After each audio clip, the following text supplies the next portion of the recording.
ఇటు సినిమా రంగంలోను, అటు రాజకీయ రంగంలోను, ఇటు వెండి తెర మీద, అటు బుల్లి తెర మీద, ఇటు ఉద్యమాలలోను, అటు పోరాటాల్లోను ఒక విలక్షణమైనటువంటి నటుడు, విలక్షణమైనటువంటి వ్యక్తిత్వం, విలక్షణమైనటువంటి స్వభావం కలిగినటువంటి వ్యక్తి శివాజీ గారు.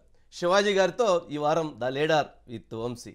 నమస్కారం శివాజీ గారు. నమస్కారం అండి. నమస్కారం శివాజీ గారు. చెప్పండి. మొత్తానికి అటు ఇటు వెళ్ళి బిగ్ బాస్ లోకి వెళ్ళొచ్చారు. ఏంది అసలు ఆ బిగ్ బాస్ ఏంది?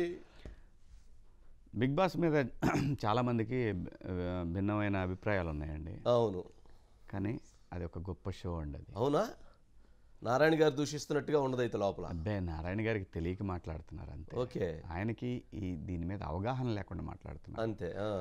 అంటే నేను ఆయన ఎందుకు అలా అనుకొని ఉంటారో కూడా నేను చెప్పగలను. ఎందుకు అనుకుంటారంటే కొన్ని హిందీ బిగ్ బాస్ షోల్లో కొంచెం కొంచెం ఫాస్ట్ కల్చర్, వెస్ట్రన్ కల్చర్ ఉంటుంది. ఓకే, సో అది మేబీ అది చూసి ఉండొచ్చు ఆయన.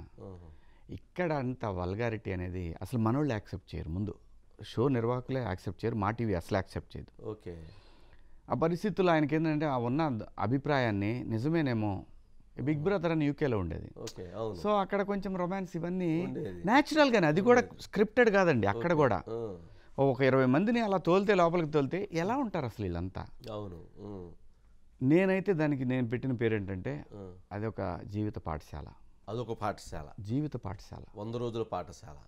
105 రోజుల పాటు ఒక మనకి సంబంధం లేని వ్యక్తులు, వంశీ గారు ఎవరో నాకు తెలియదు, నేను ఎవరో వంశీ గారికి తెలియదు, ఒక 20 మంది ఒక చోటు ఉంటే అసలు వీళ్ళు ఎలా ఉంటారు నిజంగానే? ఎట్లంటే వంశీ గారు మరుక్షణం ఇప్పుడు దాకా మన ఇద్దరం ఒక అరగంట మాట్లాడుకున్న తర్వాత మన ఇద్దరికి ఏదో అభిప్రాయ భేదాలు వస్తాయి అక్కడ అప్పటికప్పుడే. లైఫ్ అండి, అంతే. లైఫ్లో మనం బయట నిజ జీవితంలో ఒక కుటుంబంలో ఎలాగైతే ఉంటుందో అలాంటి ఒక గొప్ప వాతావరణం అండి. మీకు అందులో పోయినప్పుడు మీరు గమనిస్తే ఫోన్ అవసరంలే, డబ్బులు అవసరంలే, ఆ టైంకి తినడానికి ఉంటే చాలు, అంతే. నిజంగా జీవితంలో కూడా అదే కదా, అంత మించి అవసరంలే. ఇవన్నీ మనం కొని తెచ్చి పెట్టుకున్నటువంటి విషయాలే.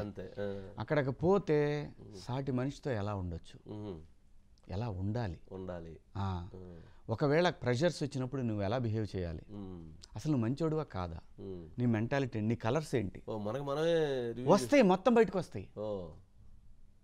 అది ఒక అద్భుతమైన షో అండి. సరే తెలియక నారాయణ గారు చాలా ఇబ్బందులు పడుతున్నారు, కానీ ఆయన అంటే మీరు నారాయణ గారు లాంటి అభిప్రాయాలు చాలా మందిలో ఉన్నాయి. మీరు క్లియర్ ఉన్నాయి, కానీ అసలు అది దాంట్లో జీవిత పాఠాలు నేర్చుకోవడానికి ఉపయోగపడిద్దని 200% అండి.